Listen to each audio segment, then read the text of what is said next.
terms of downtown project originally spawned from the decision at Zappos to relocate our headquarters to downtown. Downtown Project's a revitalization program for this area of downtown Las Vegas. We're turning it into a very cool community which is driven by entrepreneurialism, innovation, creativity, and just trying to bring all this mishmash of different people together, create a really awesome space.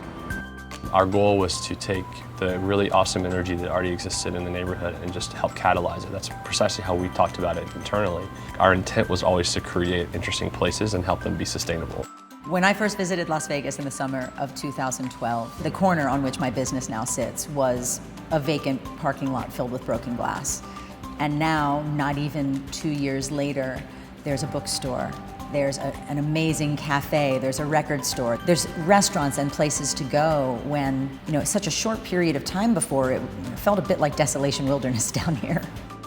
We felt that there was an opportunity to do a lot to help grow the tech ecosystem. So we started a fund, Vegas Tech Fund. It's part of the overall commitment to downtown Las Vegas. Today we're a portfolio of well over 100 companies, about 50% of them based in the Las Vegas area. We have about 40% of our portfolio which started by female founders, which is a big deal. I think the thing that I enjoy the most about working for Downtown Project is the ability to make decisions very quickly. Tony acquired the Gold Spike and he decided that he wanted to have it opened in 2 weeks.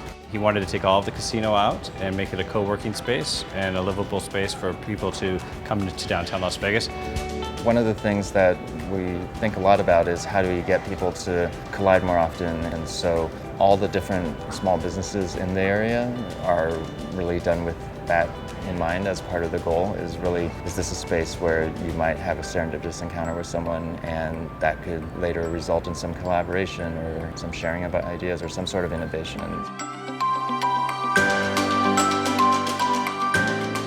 So we work a lot with people that have only just started a business for the first time. Maybe they've worked in other businesses before, but they've never actually been an entrepreneur themselves. They've never started a business by themselves. And with that comes a lot of challenges. So our role is to try and make everything as easy as possible for the small business owners, support them where we can, and help them to be successful.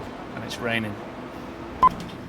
I think it's really exciting to see owner-operators and watching their visions come to fruition. There's no way that anybody can effectively explain what it feels like to have an idea and then it physically comes to life in front of you and is actually more magnificent than your initial ideas even were.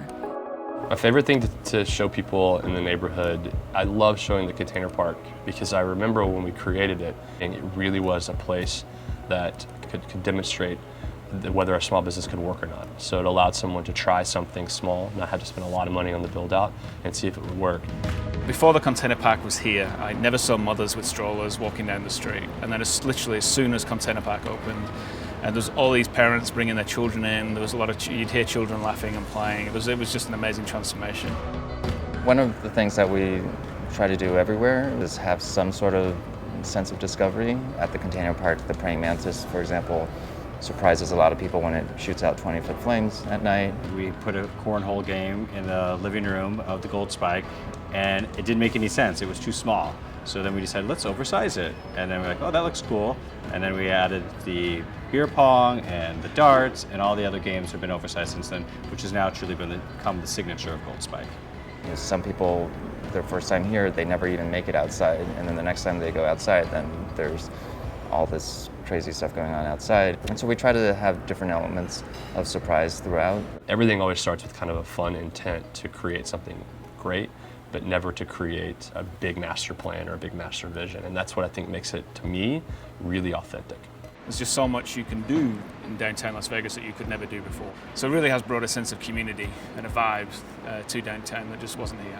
We are a community and a family, and it's a passion project. I'm super excited that I'm able to be a part of changing downtown Las Vegas.